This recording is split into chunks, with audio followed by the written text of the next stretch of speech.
There is no contradiction between the Holy Book, Quran and science. কোরআন এবং বর্তমান বিজ্ঞানের মধ্যে কোনো দ্বন্দ্ব নেই। বিজ্ঞান যত উন্নত আর বিকশিত হচ্ছে, মানুষগুলি কোরআন ততই বুঝতে শুরু করেছেন। আপনাদেরকে যদি উদাহরণ দিই, দেখেন আমাদের দুই হাতে আঙ্গুল আছে কয়টা? আরো জোরে বলেন। আপনাদের শরীর দিয়ে উদাহরণ দিই। কোরআন আগে না বিজ্ঞান আগে? যারা সায়েন্স নিয়ে পড়াশোনা করেছেন তারা প্রশ্ন করেন, শুনেন। 1856 সালে মানব দেহের উপর রিসার্চ করে উইলিয়াম হার্সেল ব্রিটিশ বিজ্ঞানী জানিয়েছেন আমাদের দুনিয়ার মানুষদের মধ্যে এমন একটা বিষয় আছে, ফিঙ্গারপ্রিন্ট। একটু খেয়াল করেন যে 800 কোটি 900 কোটি মানুষ আছে, একজনের সাথে আরেকজনের ফিঙ্গারপ্রিন্টের মিল নাই। 1856 সালের আগে আপনি জানতেন না। আপনি যে বিজ্ঞানের বড়াই করেন, 1856 সালের আগে তো আর ফিঙ্গারপ্রিন্টের কথা জানতেন না। অথচ আপনি জানলে অবাক হবেন, আল্লাহ তাআলা 1500 বছর আগে সূরাতুল কিয়ামা এর 3 এবং 4 নম্বর আয়াতে এই ফিঙ্গারপ্রিন্টের তথ্য মানুষদেরকে জানিয়েছেন। সুবহানাল্লাহ। আল্লাহ রাব্বুল আলামিন বললেন, আয়াহসাবুল ইনসানু আল্লান নাজমা'a ইযামা বালা কাদিরিনা আলা আন নুসাউইয়া বানানা। আপনারা যারা এই ফিঙ্গারপ্রিন্টের তথ্য নিয়ে আমাদের হুজুরদেরকে দোষ দেন, আপনারা যারা ফিঙ্গারপ্রিন্টের তথ্য জানার পরে কোরআনকে আপনারা ব্যাকডেটেড বলে গালি দিয়েছেন, একবার আপনি কান খুলে শুনে রাখেন, রব্বুল আলামিন এই বিজ্ঞানময় তথ্যগুলি আপনি জানার আগে 1500 বছর আগে এই কোরআনের মধ্যে দিয়েছেন। আল্লাহ এই আয়াতের মধ্যে দুনিয়ার মানুষদেরকে বলল, আয়াহসাবুল ইনসানু আল্লান নাজমা'a ইযামা বালা কাদিরিনা আলা আন নুসাউইয়া বানানা।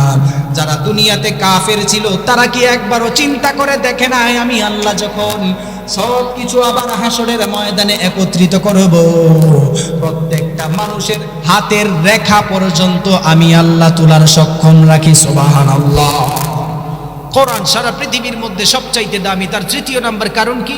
There is no contradiction between the Holy Book, Quran and science. বর্তমান বিজ্ঞানের সাথে কোনো দ্বন্দ্ব নেই। অন্যতম আরেকটা উদাহরণ দেই, শোনেন। আমাদের দেশের বিজ্ঞানীরা এখনো পর্যন্ত ঠেলাঢিলি করে সূর্য ঘুরে নাকি পৃথিবী ঘুরে, এমন আছে না নাই? যারা শিক্ষিত মানুষ তারা একটু বুঝতেছেন। বৌদ্ধ ধর্মের জন্য ত্রিপিটক, জিন্দাবেস্তা, যত ধরনের কিতাব আছে, বাইবেল, যত ধরনের কিতাব আছে, সমস্ত কিতাব আছে।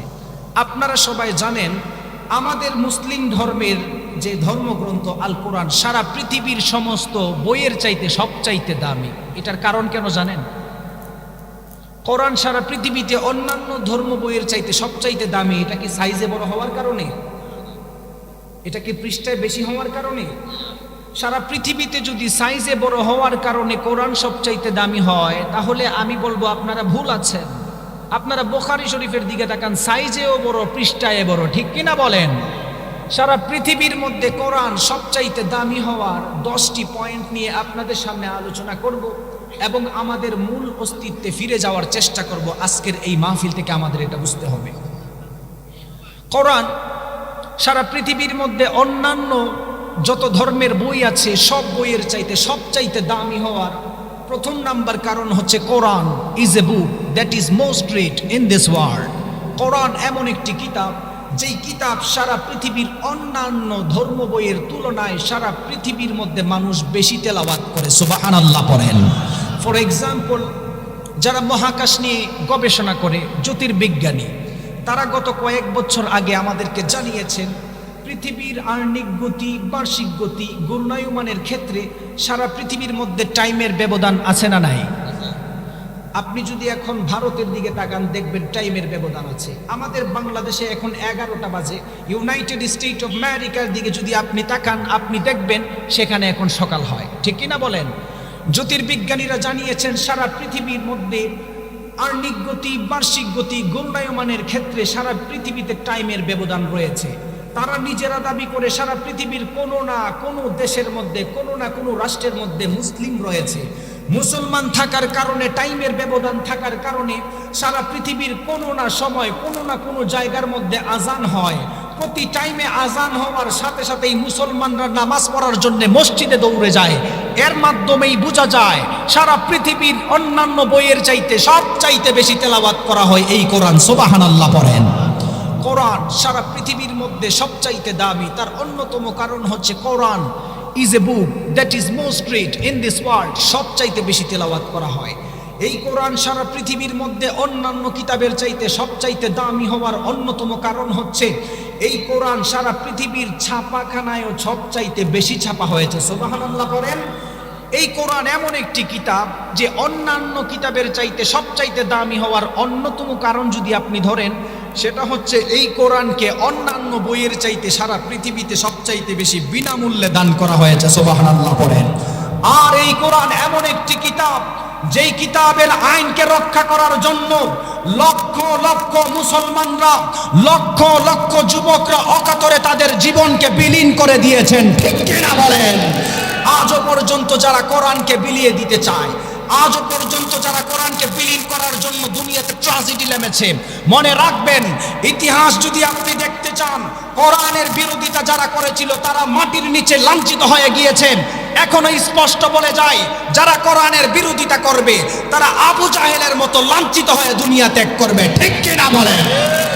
কোরআন সারা পৃথিবীর মধ্যে সবচাইতে দামি হওয়ার অন্যতম কারণ হচ্ছে Quran is a book that is most read in this world, সবচাইতে বেশি তেলাওয়াত করা হয়। মুখস্থ রাখবেন, জিজ্ঞেস করব। কোরআন সারা পৃথিবীর মধ্যে সবচাইতে দামি হওয়ার দ্বিতীয় নাম্বার কারণ হচ্ছে এই কোরআন যেই ব্যক্তি তেলাওয়াত করে তারও ভালো লাগে, যেই ব্যক্তি তেলাওয়াত শুনে তারও ভালো লাগে। সুবহানাল্লাহ। আল্লাহ রাব্বুল আলামিন এই কোরআন নাযিল করার মাধ্যমে দুনিয়ার মানুষদেরকে জানালেন, হে দুনিয়ার মানুষ শোনো, আমি আল্লাহ এই কোরআন নাযিল করার মাধ্যমে মানুষদেরকে হেদায়েতের গাইডলাইন হিসাবে কিতাব দিয়েছি। এই কিতাব মেনে যেই মানুষগুলি দুনিয়ার মধ্যে চলাফেরা করবে, আমি আল্লাহ ওই মানুষটাকে জান্নাত পর্যন্ত রাস্তা দেখায়া দিব। সুবহানাল্লাহ। যেই মানুষগুলি এই কোরআন পাওয়ার পরে কোরআনকে মানে নাই, যেই মানুষগুলি এই কোরআনকে পাওয়ার পরে কোরআনকে জানে নাই, যেই মানুষগুলি এই কোরআনকে পাওয়ার পরে কোরআনকে অস্বীকার করেছে, ওই মানুষদের সম্পর্কে রব্বুল আলামিন কঠিন হুঁশিয়ারি দুনিয়াতে দিয়েছেন। যেই মানুষগুলি দুনিয়ার মধ্যে কোরআনকে মানবে না, যেই মানুষগুলি দুনিয়ার মধ্যে কোরআনকে অস্বীকার করবেন, রব্বুল আলামিন ওই মানুষদেরকে দুনিয়া এবং আখিরাতের মধ্যে তিনটা শাস্তি দিবেন। বলেন কয়টা?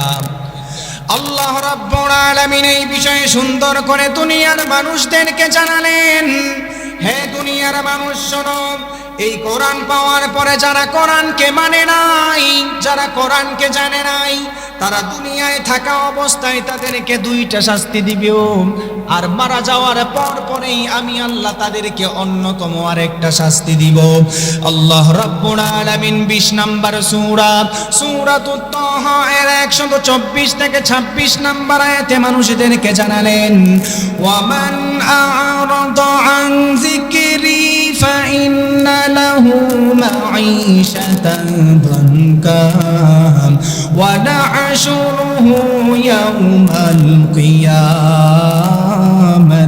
আ'মা ক্বালা রাব্বি লিমা হাশারতানি আ'মা ওয়া ক্বাদ কুনতু বাসীরা ক্বালা কাযালিকা আতাতকা আয়াতুনা ফানাসিতাহা ওয়া কাযালিকাল ইয়াওমা তুনসা। আল্লাহ রাব্বুল আলামিন এই আয়াতের মধ্যে দুনিয়ার মানুষদেরকে জানালেন, যেই মানুষগুলি আমি আল্লাহর কোরআন পাওয়ার পরে কোরআনকে মানে নাই, যেই মানুষগুলি আমি আল্লাহর কোরআন পাওয়ার পরে কোরআনকে জানে নাই, কোরআনকে অস্বীকার করেছো, ওই মানুষদেরকে আল্লাহ রাব্বুল আলামিন দুনিয়া এবং আখিরাতের মধ্যে তিনটা শাস্তি দিবেন। প্রথম আয়াতের মাঈশাতান দনকা এর ব্যাখ্যায় মুফাসসিরিনে কেরাম বললেন, যেই মানুষগুলি দুনিয়াতে কোরআন মানে নাই, ওই মানুষটার দুনিয়ার মধ্যে আল্লাহ কোন কোনো সুখ শান্তি দিবেন না। দ্বিতীয় নাম্বার শাস্তি হলো ওই মানুষটা যখন দুনিয়া থেকে কোরআন অস্বীকার করবে, কোরআন না মেনে যখন কবরে চলে যাবে, মাঈশাতান দনকা এর ব্যাখ্যায় মুফাসসিরিনে কেরাম জানালেন ওই মানুষটা মারা যাওয়ার সঙ্গে সঙ্গে তার কবরটাকে সংকীর্ণ করা হবে। এরপরে তৃতীয় নাম্বার শাস্তি সম্পর্কে আল্লাহ বললেন, ওয়া না'শুরুহু ইয়াউমাল কিয়ামাতি আ'মা। ওই মানুষদেরকে আল্লাহ তাআলা হাসরের ময়দানে অন্ধ অবস্থায় মানুষদের সামনে তুলবেন। যেই মানুষরা হাসরের ময়দানে অন্ধ অবস্থায় আল্লাহর কাছে হাজির হবেন, ওই মানুষরা তখন আমার আল্লাহকে বলবেন, ওগো আল্লাহ, দুনিয়াতে তো আমাদের চোখ থাকার পরে আমরা দুনিয়াতে চোখ দিয়ে চলেছি, দুনিয়ার মধ্যে দেখে দেখে সব কিছু করেছি, এরপরেও কেন আপনি আমাদেরকে অন্ধ অবস্থায় তুললেন? ক্বালা রাব্বি লিমা হাশারতানি আ'মা ওয়া ক্বাদ কুনতু বাসীরা ক্বালা কাযালিকা আতাতকা আয়াতুনা ফানাসিতাহা ওয়া কাযালিকাল ইয়াউমা তুনসা। আল্লাহ রাব্বুল আলামিন ওই মানুষদের বিরুদ্ধে সেদিন জবাব দিয়ে জানিয়ে দিবেন, দুনিয়ার মধ্যে তোমাদের কাছে কোরআন গিয়েছিল, কোরআনকে মানো নাই, ওলামায়ে কেরামরা বয়ান করেছিল তোমরা কখনো সুদের সাথে লিপ্ত হইও না, এরপরেও যেই মানুষগুলি কোরআনকে মানে নাই, আল্লাহ তাআলা ওই মানুষদেরকে হাসরের ময়দানে অন্ধ অবস্থায় মানুষদেরকে তুলবেন। এরপরেও আমাদের সমাজের কিছু মানুষ রয়েছে কোরআনকে মানে না, এরপরেও আমাদের সমাজের মধ্যে কিছু নাস্তিক মার্কা মানুষ রয়েছে, তাফসীরের কথা শুনলে গা জ্বলে ওঠে এবং ওলামায়ে কেরামরা যখন কোরআনের কথা বলে তাদেরকে জঙ্গি বইলা ট্যাগ লাগায়, আছে না নাই? যারা দিবসে জামি যায় লড়ে যায় দিন কায়েমের তরে, তুমি তাদেরকেও জঙ্গি বলো বাতিলের সুর ধরে, ফতুয়া দিয়ে উম্মার মাঝে বিভক্তি শুধু বাড়াও, নিজেকে ভাবো হক বাকিরা ভুলেই নীতিটা ছড়াও, তুমি ভাগুনের খেলা খেলতে জানো গড়তে জানো না, খোদার রজ্জু আঁকড়ে ধরে বাঁচতে জানো না। কেমন মুসলমান তুমি একটু বলো না, কেমন তোমার ঈমান একটু ভাবনা, তুমি মিসওয়াক করা ফজিলত জানো, খাবার শেষে মিষ্টি মুখের হাদিসটাও মানো, শুধু হক কথাটা উচ্চ স্বরে বলতে পারো না, অন্যায় দেখে ভারত হয়ে জ্বলতে পারো না, ঠিক কিনা বলেন? শুধু হক কথাটা উচ্চ স্বরে বলতে পারো না, অন্যায় দেখে ভারত হয়ে জ্বলতে পারো না। কেমন মুসলমান তুমি একটু বলো না, কেমন তোমার ঈমান একটু বলো না। তুমি যেই কালিমার দাওয়াত দিলে বুকেতে নেই তোলে, দেখো সেই কালিমার দাওয়াত দিয়ে কতজন আছে জেলে। তুমি যেই কোরআনের ওয়াজ করলে হাদিয়া তো ফামেলে, দেখো সেই কোরআনের ব্যাখ্যা লিখে কেউ ফাঁসিতে ঝোলে। তুমি দুনিয়ার মোহে জীবনের মায়া ছাড়তে পারো না, প্রভুর রাহে প্রাণ বিলিয়ে দিতে জানো না। কেমন মুসলমান তুমি একটু বলো না কেমন তোমার ঈমান, একটু ভাবো না, ঠিক কিনা বলেন? এই কোরআনের কথা বললে মানুষ জঙ্গি বলে গালি দেয়। কোরআন সারা পৃথিবীর মধ্যে সবচাইতে দামি। তার দ্বিতীয় নাম্বার কারণ হচ্ছে এই কোরআন যেই ব্যক্তি তেলাওয়াত করে তারও ভালো লাগে, যেই ব্যক্তি তেলাওয়াত শুনে তারও ভালো লাগে। সুবহানাল্লাহ। আল্লাহ রাব্বুল আলামিন এই কোরআন নাজিল করার মাধ্যমে দুনিয়ার মানুষদেরকে জানালেন, আমি আল্লাহ এই কোরআন নাজিল করার মাধ্যমে দুনিয়ার মানুষদেরকে জানালাম, যেই মানুষগুলি দুনিয়ার মধ্যে কোরআন তেলাওয়াত করবে আমি আল্লাহ তাদের মর্তবা বাড়িয়ে দিব। বিশ্বনবী সাল্লাল্লাহু আলাইহি ওয়াসাল্লাম বুখারীর বর্ণনায় দুনিয়ার মানুষদেরকে জানালেন, মান ক্বারা হারফাম মিন কিতাবিল্লাহি ফালাহু হাসানা ওয়াল হাসানাতু বিআশরি আমসালিহা। ও সাহাবায়ে কেরাম শোনো, দুনিয়ার মধ্যে আল্লাহ কোরআনের মধ্যে এত ফজিলত দিয়েছেন, যেই মানুষগুলি কোরআন তেলাওয়াত করে প্রতি অক্ষরে অক্ষরে আল্লাহ তাআলা 10টি করে নেকি লিখে দেয়। সুবহানাল্লাহ। এরপরে সাহাবায়ে কেরাম আবার প্রশ্ন করে বলল, গো আল্লাহর নবী, শুধু এক অক্ষরে কি 10টি নেকি হবে? আলিফ লাম মিম মিলে নাকি 3টা অক্ষরে হবে নাকি একটা অক্ষরে হবে? এমন সময় বিশ্বনবী সাল্লাল্লাহু আলাইহি ওয়াসাল্লাম বলল, যেই মানুষগুলি আলিফ পড়লো তার আমল নামায় 10টা করে নেকি লেখা দেওয়া হয়। সুবহানাল্লাহ। কোরআন সারা পৃথিবীর মধ্যে সবচাইতে দামি। তার দ্বিতীয় নাম্বার কারণ, যেই ব্যক্তি তেলাওয়াত করে তারও ভালো লাগে, যেই ব্যক্তি শুনে তারও ভালো লাগে। এরপরে আল্লাহর হাবিব সাল্লাল্লাহু আলাইহি ওয়াসাল্লাম একবার সাহাবায়ে কেরামকে প্রশ্ন করলেন, ইন্না লিল্লাহি আহলিনা মিনান নাস। আপনারা এই হাদিসটা শুনলে অবাক হবেন। আল্লাহর রাসূলকে প্রশ্ন করেছেন সাহাবায়ে কেরামকে, আচ্ছা বলো তো দেখি দুনিয়াতে আল্লাহর পরিবার কারা? বিশ্বনবী সাল্লাল্লাহু আলাইহি ওয়াসাল্লাম সাহাবায়ে কেরামদেরকে প্রশ্ন করলেন, ইন্না লিল্লাহি আহলিনা মিনান নাস। দুনিয়ার মধ্যে আল্লাহর পরিবার কারা আমাকে জানায়া দাও। সাহাবায়ে কেরাম বলল, গো আল্লাহর নবী, আমার চাইতে আপনি ভালো জানেন, আপনি জানায়া দিন।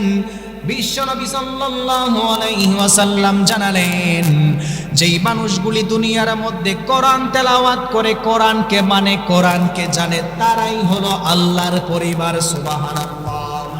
এই কোরআন পড়লেও ভালো লাগে, আবার শুনলেও ভালো লাগে। অন্যতম একটা উদাহরণ দেই, আপনাদের মসজিদে ইমাম সাহেব যখন নামাজে দাঁড়িয়ে যায়, ওই একদিনও তো আপনারা বলেন নাই, ও হুজুর প্রত্যেক দিন সূরা ফাতিহা দিয়ে নামাজ পড়ান, আজকে আপনি বুখারী শরীফের শেষ হাদিস দিয়ে নামাজ পড়ান। এই কথা বলার কি কোনো চান্স আছে নাকি?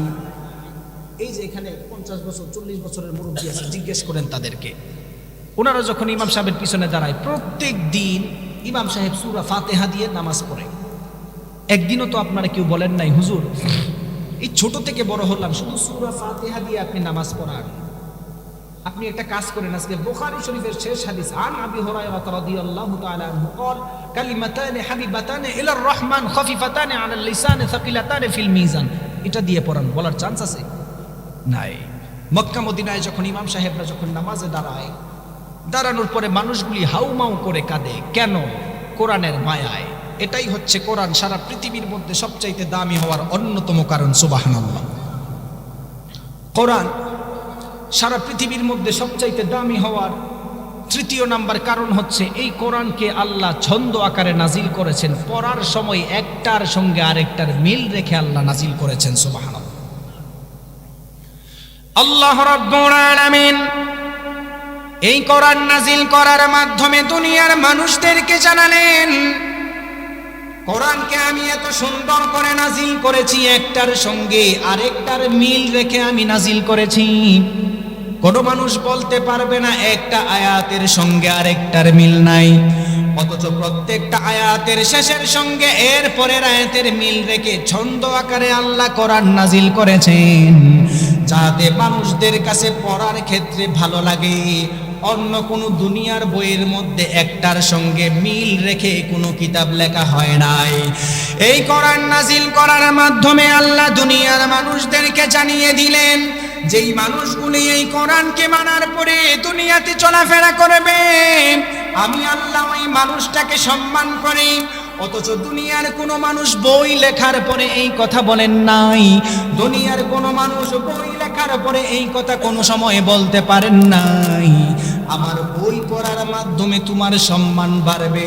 অথচ আল্লাহর কোরআনের কাছে যারাই আসে তাদের সম্মানটা অটোমেটিক বেড়ে যায়। সুবহানাল্লাহ।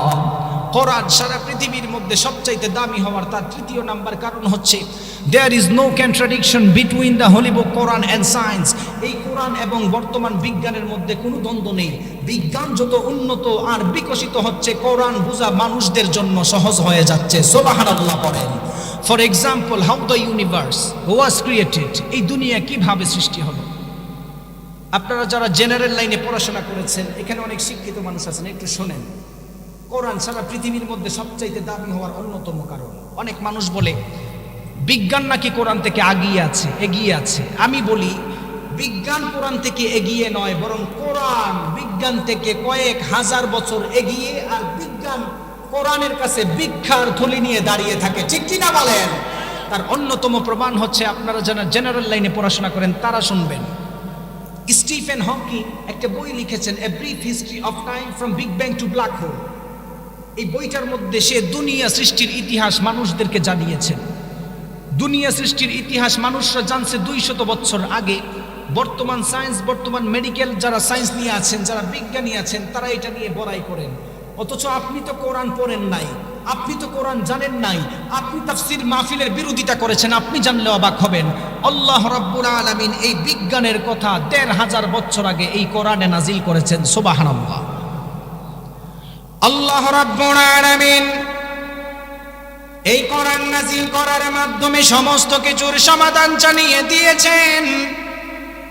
কিছু কিছু মানুষ আছে বিজ্ঞান মনস্ক মানুষ, তারা মনে করে বিজ্ঞান অনেক উপরে আছে, তারা তো একবারও পড়াশোনা করে নাই। আপনারা যারা বিগ ব্যাং থিওরি নিয়ে বড় বড় আলাপ করেন, আপনারা মাত্র 200 বছর আগে জেনেছেন।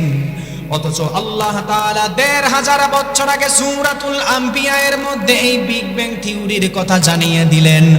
আল্লাহ তাআলা আরো সুন্দর করে এই বিষয়টা জানালেন, আওয়ালাম ইয়ারাল্লাযীনা কাফারু আন্নাস সামাওয়াতি ওয়াল আরদা কানাতা রাতকান ফাফাতাকনাহুমা।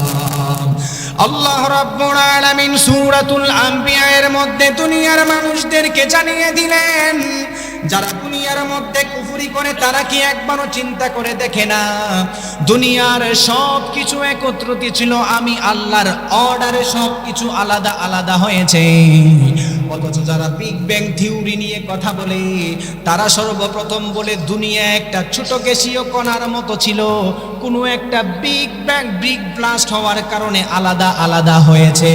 অথচ আল্লাহ কোরআনে বলেছেন, আল্লাহ কোন বলার সঙ্গে সঙ্গে সব কিছু আলাদা হয়েছেন। সুবহানাল্লাহ।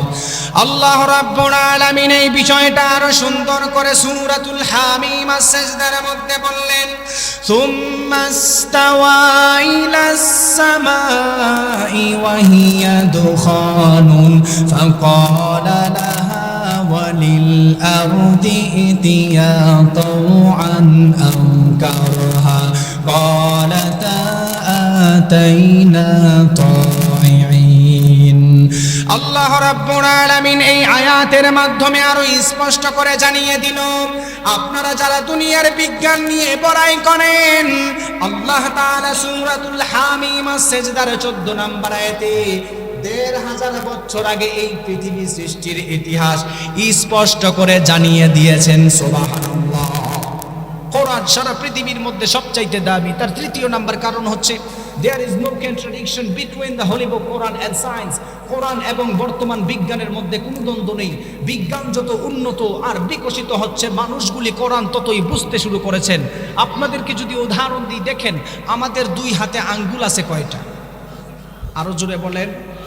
আপনাদের শরীর দিয়ে উদাহরণ দিই। কোরআন আগে না বিজ্ঞান আগে? যারা সায়েন্স নিয়ে পড়াশোনা করেছেন তারা প্রশ্ন করেন, শুনেন।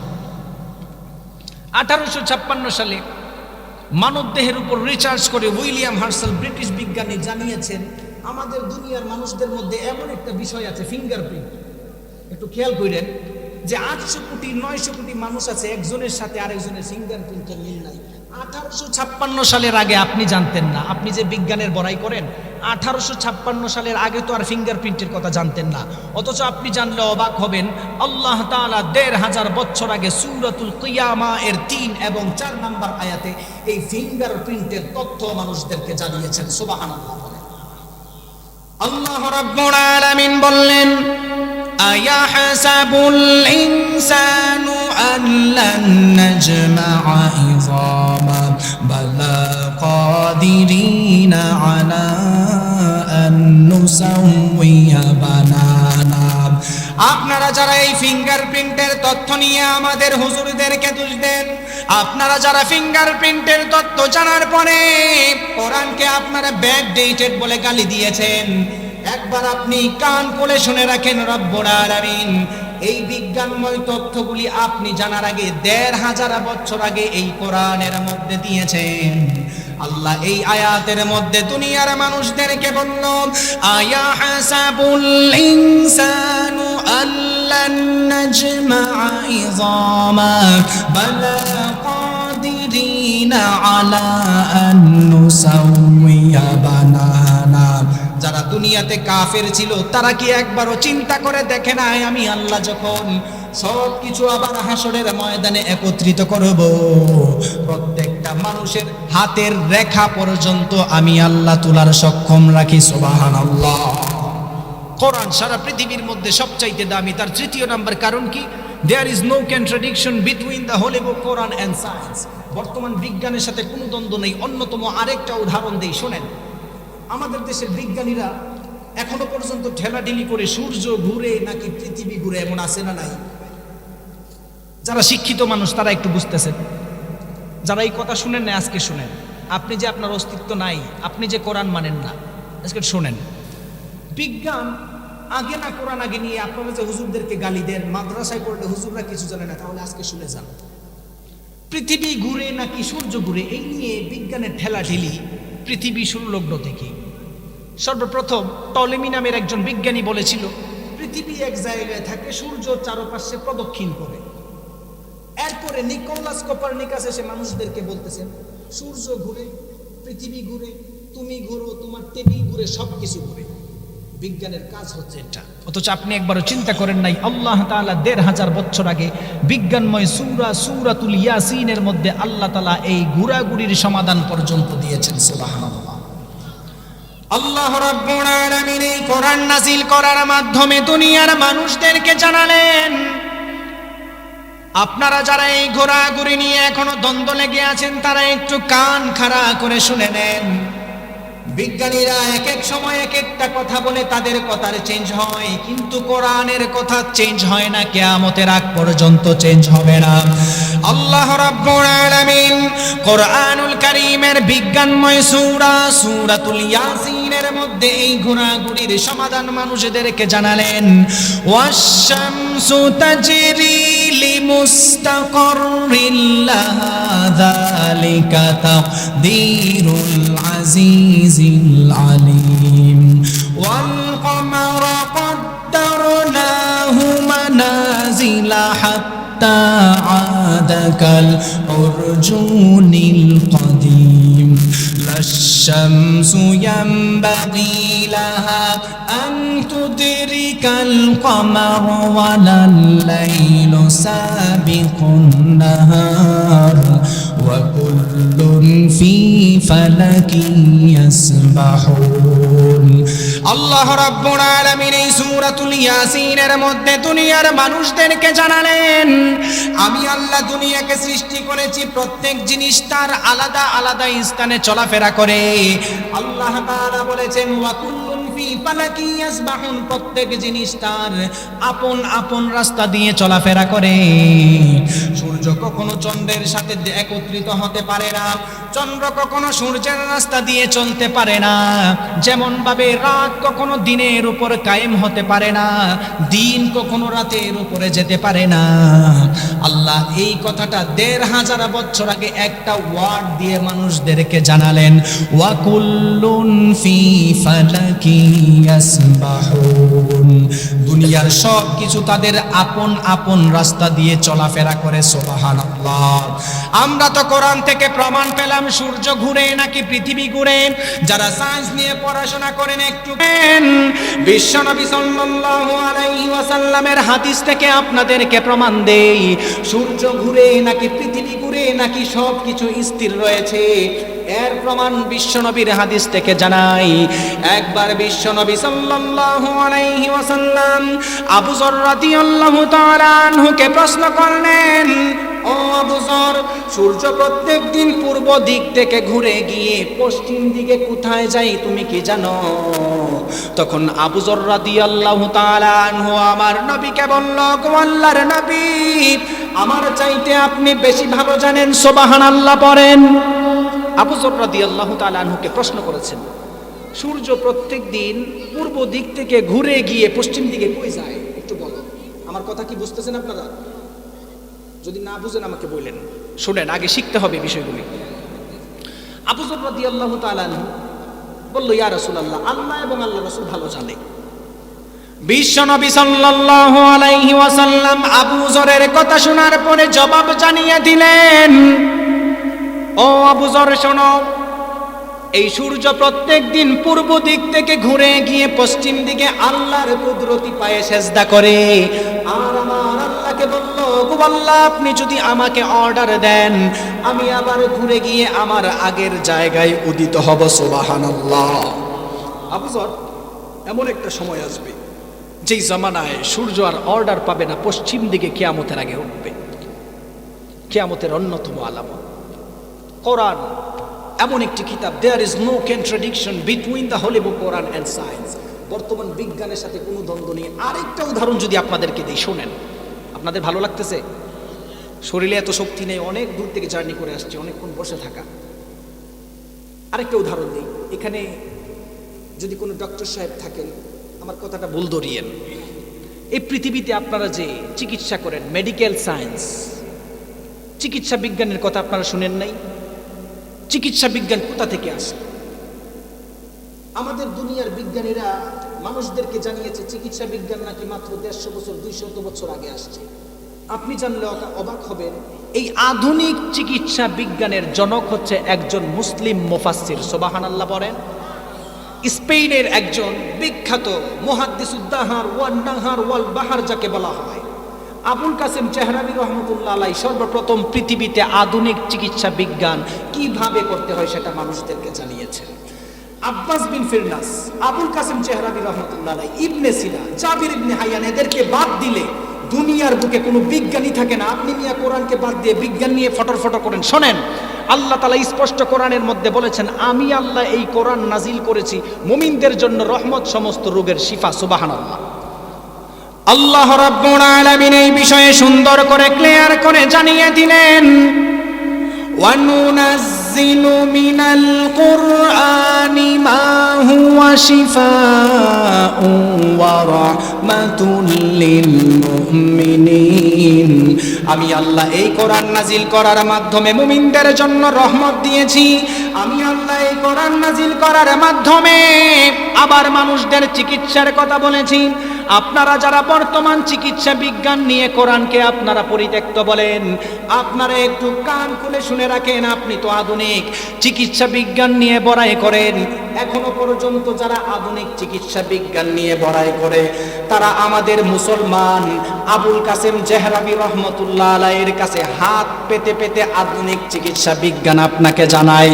এই কথাটা মানুষগুলি জানার পরে একটু অবাক হয়ে গেলেন। আমি বুঝতেছি, শোনেন। আবুল কাসেম চেহরাবি রহমতুল্লাহ আলাইহি সর্বপ্রথম এটা লিখে রাখেন আপনারা, কোনো দলিল ছাড়া কোনো কথা বলতেছি না। কোনো ডক্টর সাহেব থাকলে আমাকে ধরবেন। কয়েকটা বিষয় আপনাদেরকে আজকে বলি। আবুল কাসেম চেহরাবি রহমতুল্লাহ আলাইহি সর্বপ্রথম যখন তিনি চিকিৎসা করেন আধুনিক চিকিৎসা বিজ্ঞানের উপরে, মানুষদের দাঁতের ট্রিটমেন্ট করার জন্য ২৫০ যন্ত্র সেই জমানায় তিনি বানিয়ে গিয়েছেন। সুবহানাল্লাহ বাড়িতে গিয়ে বলি। 250 যন্ত্র 30 খণ্ডের কিতাব লিখেছেন। এখনো পর্যন্ত যারা MBBS, FCPS, FRCS যেই ডক্টরেট আপনারা আনেন, আবুল কাসেম চেহরাবি রহমতুল্লাহ আলাইহির বই পড়ে আনতে হয়। আপনি জানলে অবাক হবেন, আবুল কাসেম চেহরাবি রহমতুল্লাহ আলাইহি যখন চিকিৎসা লিখতেন সর্বপ্রথম তিনি বিসমিল্লাহ দিয়ে লিখতেন। এই যে আপনাদের ডক্টর সাহেবরা একটা প্রেসক্রিপশন দেয়, হুজুর প্রেসক্রিপশন দেওয়ার সময় আপনারা সবাই দেখবেন, খেয়াল করেন কর্নারে RX লেখা থাকে না? RX এর মিনিং কি? আপনি কি একদিন স্যারকে জিজ্ঞেস করছেন, স্যার এখানে তো সমস্ত ওষুধের নাম লিখলেন, এখানে RX এর নাম লিখলেন, এটা কি না পায় এক্সট্রা নাকি অন্য কিছু? কোনোদিন প্রশ্ন করেছেন? আপনি তথ্য ষড়যন্ত্রে ফেসে আছেন। আপনার উচিত ছিল আপনার অস্তিত্বকে ফিরিয়ে আনা। আপনার উচিত ছিল কোরআন পড়ে আজকে এই জিনিসগুলি মানুষদেরকে জানানো। আপনি কি করেন? যারা কোরআনের কথা বলেন তাদের বিরুদ্ধে সাফাই গাইয়া আলেমদেরকে জেলে ঢুকান, আর আপনার সন্তানগুলি বিধর্মীদের সাকরাইন নামক এই সমস্ত উলঙ্গ পার্টির মধ্যে দাঁড়ায়। একবারও আপনার গলা দিয়ে হক কথা বের হয় না, ঠিক কিনা বলেন? হাসরের ময়দানে জবাব দিতে হবে। শোনেন, আবুল কাসেম চেহরাবি রহমতুল্লাহ আলাইহি চিকিৎসা বিজ্ঞান যখন তিনি চিকিৎসা দিতেন বিসমিল্লাহ লিখতেন। হুজুর কথা ভুল হলে বলিয়েন, বিসমিল্লাহ লিখতেন। যখন আধুনিক চিকিৎসা বিজ্ঞান আস্তে আস্তে প্রচার হতে লাগলো, তখন এখানে RX লেখা দিছে। RX এর মিনিং আপনি গুগলে সার্চ দিন। আমি আমার কথা বলতেছি না, বলবেন হুজুর কই থেকে বলতেছেন, আপনি গুগলে সার্চ দিন, কথার কথা। RX দিয়ে মানুষদেরকে বোঝানো হচ্ছে, তারা এখন আধুনিক চিকিৎসা বিজ্ঞান যারা চিকিৎসা করে তারা এটাকে ল্যাটিন শব্দ বলে চালায়, যে এই নিন, এটা বোঝায়। কিন্তু এর আগের মূল ইতিহাস জানেন? আবুল কাসেম চেহরাবি রহমতুল্লাহ আলাইহির নামটাকে পিছনে ফেলানোর জন্য তারা RX লাগাইছে। RX দিয়ে হচ্ছে মিশরের গ্রিক এক দেবীর নাম, যেই দেবীকে স্মরণ করলে ওই জমানার মানুষ বিশ্বাস করতো তাকে স্মরণ করলে নাকি শরীর ভালো হয়। নাউজুবিল্লাহ করেন। অথচ আমাদের দেশের মুসলমান ডাক্তারগুলি RX লেখে। আজকের এই তাফসীরুল কোরআন মাহফিল থেকে আপনাদের কাছে ডক্টর সাহেব যারা আছেন, আলোচনাগুলি নেটে যাবে না, হাত জোড়ে করে বলি, আপনি মুসলমান RX লিখেন না। RX না লিখলে আপনার ব্যবসা খারাপ হবে না, কোনো সমস্যা নাই। আপনি তো এখানে বসে আছেন, শুধু ওয়াজ শুনতেছেন, গজল শুনতেছেন, চলে যাবেন। একবার নিজেকে নিয়ে চিন্তা করেন না, কেন মুসলিম বিশ্ব আজকে ধ্বংসের পথে? স্পেন মুসলমানরা রাজত্ব করেছে, সারা পৃথিবী ইসলাম মুসলমানরা রাজত্ব করেছে। আজকে কেন আপনি বিড়ালের মতো ঘরে ইহুদি খ্রিস্টানরা আজকে কেন ফিলিস্তিনে মুসলমানদেরকে মারেন? আল্লাহ রাব্বুল আলামিন এই কোরআন নাজিল করার মাধ্যমে দুনিয়ার মানুষদেরকে জানিয়ে দিলেন, সমস্ত কিছুর সমাধান আমি আল্লাহ এই কোরআনের মধ্যে জানিয়েছি। আপনারা জানলে অবাক হবেন। আপনারা তো কোরআন নিয়ে বড়াই করেন, শুধু মুসলমানিত্ব নিয়ে বড়াই করেন। বিশ্বনবী সাল্লাল্লাহু আলাইহি ওয়াসাল্লাম আমাদের জন্য এমন একটা হাদিস বলে গিয়েছেন, যেই হাদিসগুলি আমাদের সমাজের সঙ্গে একটু একটু মিলে যায়। একবার বিশ্বনবী সাল্লাল্লাহু আলাইহি ওয়াসাল্লাম বলল, ইউশিকু আইয়াতি আলান নাসি জামান, এমন একটা জামানায় আমার উম্মতগুলি পতিত হবে, লা ইয়াবকা মিনাল ইসলামি ইল্লা ইসমুহু ওয়া লা ইয়াবকা মিনাল কুরআনি ইল্লা রাসমুহু। ও সাহাবায়ে কেরাম শোনো, কিয়ামতের আগে আমার উম্মতগুলি এমন ভাবে উদাসীন হবে, নামে ইসলাম থাকবে, কামে কোনো ইসলাম থাকবে না। ওয়া লা ইয়াবকা মিনাল কুরআনি ইল্লা রাসমুহু, শুধু কোরআন অক্ষরগুলি থাকবে, কোরআনের বিধান মানুষগুলি মানতে চাইবে না। আপনি যদি আপনার সমাজে এইগুলা মিলান, দেখবেন শেষ জমানার প্রত্যেকটা জিনিস আমাদের সঙ্গে মিলে যাচ্ছে, ঠিক কিনা? ঠিক। দেখেন, এবার আসেন আরেকটা উদাহরণ দিই। There is no contradiction between the holy book Quran and science. Quran এবং বিজ্ঞানের কোনো দ্বন্দ্ব নেই। আরেকটা উদাহরণ দিই। আপনারা যে 5 ওয়াক্ত নামাজ পড়েন মসজিদে, 5 ওয়াক্ত যে নামাজ পড়েন, এই নামাজ নিয়ে আপনি তো একবার চিন্তা করেন। আপনি মনে করেন নামাজ পড়লে আল্লাহ জান্নাত দিবে, দুনিয়াতে কোনো ফায়দা নাই। শোনেন, আধুনিক মেডিকেল সায়েন্স এই গত কয়েকশো বছর আগে মানুষদেরকে জানিয়েছেন, গত কয়েক বছর আগে এটার ব্রিফিং হয়েছে, শুনলে অবাক হবেন। আমাদের বাংলাদেশের একজন বিখ্যাত ডক্টর মাজেদুজ্জামান উসমানী, উনি ফিজিওথেরাপির উপর রিসার্চ করার জন্য ইউরোপের বড় একটা বিশ্ববিদ্যালয়ে যায়, মেডিকেল বিশ্ববিদ্যালয়ে। যাওয়ার পরে সেখানে দেখলো 2 জন বিজ্ঞানী, ওইখানের 2 জন বড় বড় জনকের কাছে মানুষ আসে যে, স্যার আমার হার্টে ব্যথা, আমার কোমরের ব্যথা, স্যার আমার অমুক জায়গায় ব্যথা। ডক্টর মাজেদুজ্জামান উসমানী তিনি আল কোরআন ইজ অল সায়েন্স এই বইটাতে লিখেছেন, আমি যখন ইউরোপে ফিজিওথেরাপির উপর শিক্ষা গ্রহণ করার জন্য গেলাম, আমি দেখে খুব অবাক হলাম। আমি মুসলমান, নিজেকে বিশ্বাস করাতে পারছি না। ইউরোপে এখনো পর্যন্ত মানুষগুলি মানুষদের হার্ট অ্যাটাক কমানোর জন্য, রক্তচাপ কমানোর জন্য আমাদের মুসলিম ধর্মের নামাজের ব্যায়াম শিক্ষা দেয়। সুবহানাল্লাহ। আপনি তো মনে করতেছেন নামাজ পড়লে জান্নাতে যাবেন, দুনিয়াতে কোনো ফায়দা নেই। এবার শুনেন, ডক্টর মাজেদ জামান উসমানী এই কথাটা জানানোর পরে তিনি আরো জানাচ্ছেন, ইউনাইটেড স্টেট অফ আমেরিকার দুইজন বিখ্যাত বিজ্ঞানী চার্লস ফাকনার, স্মিথ অ্যান্ড্রিস, এই জিনিসটাকে ঘোলাটে করার জন্য তারা এই নামাজের ব্যায়ামটা যেন মুসলমানদের প্রমোট না হয়, না করার জন্য এটার নাম দিয়েছে ইউরোলিঙ্গুইস্টিক। লিখে একটু সার্চ দিয়ে, এখনো পর্যন্ত মুসলিম ধর্মের যত জিনিস আছে সেইগুলা দিয়ে ইহুদি খ্রিস্টানরা চলে। তারা আমাদের থেকে কর্জা করে সারা পৃথিবী চালায়। আপনি মালিক হয়ে চালাতে পারেন না, কার দোষ? আল্লাহ রাব্বুল আলামিন বললেন, এই কোরআন নাজিল করার মাধ্যমে দুনিয়ার মানুষদেরকে জানিয়ে দিলাম, আমি আল্লাহর এই কোরআন মানার কারণে আমি আল্লাহ মানুষদেরকে সমস্ত কিছুর সমাধান দেই। আর যেই মানুষগুলি কোরআনকে মানে না, কোরআনকে জানে না, কোরআনকে অস্বীকার করে, ওই মানুষগুলি দুনিয়ার মধ্যে যতই সুখ শান্তিতে থাকুক না কেন, তারা লাঞ্ছিত হয়ে দুনিয়া ত্যাগ করবে।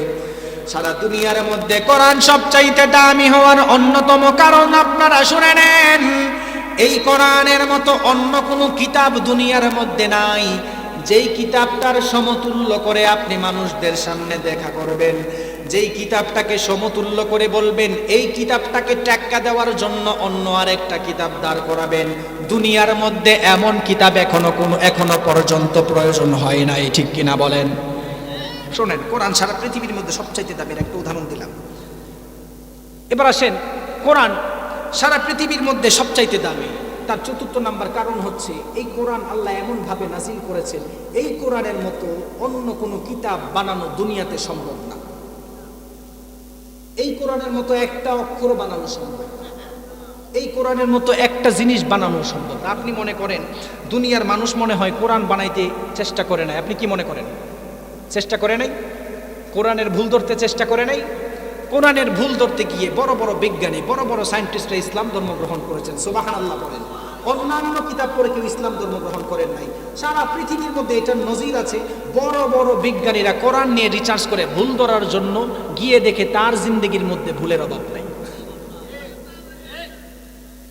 আল্লাহ রাব্বুল আলামিন আরো সুন্দর করে মানুষদেরকে জানিয়ে দিলেন, এই কোরআনকে আমি আল্লাহ এমন ভাবে দুনিয়ার মধ্যে নাজিল করেছি, যেই কোরআনের মতো একটা অক্ষর দুনিয়ার মানুষ বানাবে দূরের কথা, একটা নক্তাও মানুষগুলি তার মতো অনুরূপ করতে পারবে না।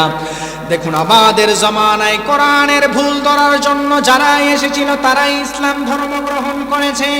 এর অন্যতম উদাহরণস্বরূপ আপনাদেরকে জানিয়ে দেই, ফ্রান্সের একজন বিখ্যাত একজন প্রফেসর ছিলেন ডক্টর মরিস বুকাইলি। দেখলো মানুষগুলি নামাজ পড়ে একত্রিত চলাফেরা করে, তাদের মধ্যে কোনো ভুল ধরার কোনো সিস্টেমে নাই। তখন ফ্রান্সের প্রেসিডেন্ট ফ্রাঁসোয়া মিত্রাকে এই মরিস বুকাইলি বলল, কোরআনের মধ্যে ভুল আছে, আপনাকে ভুল ধইরা দিব, একটু আমাকে সুযোগ দেন। এই কথা বললে বিশ্বাস করবেন? ফ্রান্সের প্রেসিডেন্টকে প্রফেসর ডক্টর মরিস বুকাইলি বলতেছেন, একটা কাজ করেন, কোরআনে যে ভুল আছে একটা উদাহরণ দিই। এটা প্রফেসর ডক্টর মরিস বুকাইলি বলতেছে। আপনারা হয়তো অনেকে জানেন, মিশর থেকে ফেরাউনের লাশকে একবার প্যারিসে আনা হয়েছিল, একবার আনা হয়েছিল। প্রফেসর ডক্টর মরিস বুকাইলি বলতেছেন, মিয়া ১৫০০ বছর আগে কোরআন নাজিল হয়েছে, ৩০০০ বছর আগের ইতিহাস ঢুকাইছে, এটাতে বাটপারি, এটাতে ভুল আছে। তখন প্রেসিডেন্টকে বলল যে আপনি মিশর থেকে ফেরাউনের লাশকে আনেন। ফেরাউনের লাশ আসলো, প্রত্নতাত্ত্বিকভাবে এটা গবেষণা করে দেখে কোরআনে যে ১৫০০ বছর আগে বলা হয়েছে ফেরাউন লবণাক্ত পানিতে পইড়া মারা গেছে, প্রেসিডেন্ট ফ্রাঁসোয়া মিত্রার কথা শুনে যখন এই লাশটা আনলো, তখন professor doctor Morris Bucaille research করে দেখলো সত্যি ফেরাউন পানিতে পইড়া মারা গেছে। প্রফেসর ডক্টর মরিস বুকাইলি একটু অবাক হয়ে গেলেন। ওনার সফর সঙ্গী ওনাকে জানিয়ে দিলেন, ও স্যার আপনি শোনেন,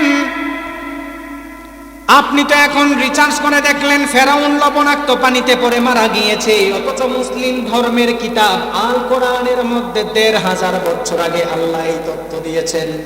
প্রফেসর ডক্টর মরিস বুখাইলি তখন চিন্তা করলো, হায় রে, আমি কোরআনের ভুল ধরতে পারি নাই। কোরআনের ভুল ধরার জন্য আমার তাহলে আগে তাকে পড়তে হবে। প্রফেসর ডক্টর মরিস বুখাইলি তার মাদার ল্যাঙ্গুয়েজে কোরআন পড়লেন, কোরআনের একটা ভুল ধরতে পারেন নাই। তিনি চিন্তা করলেন ইংলিশ ল্যাঙ্গুয়েজ দিয়ে ট্রান্সলেট করে কোরআনের ভুল ধরবেন।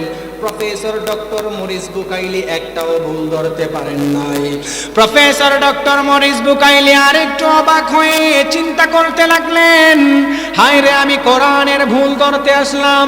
তিনি তখন আরব কান্ট্রিতে গিয়ে আরবি ভাষা যখন তিনি আয়ত্ত করলেন, যেহেতু অ্যারাবিক ওয়ার্ডের মাধ্যমে কোরআন নাজিল হয়েছে, শিক্ষিত মানুষ আরব কান্ট্রিতে গিয়ে তখন তিনি আরবি ভাষা শিখলেন কোরআনের ভুল ধরার জন্য।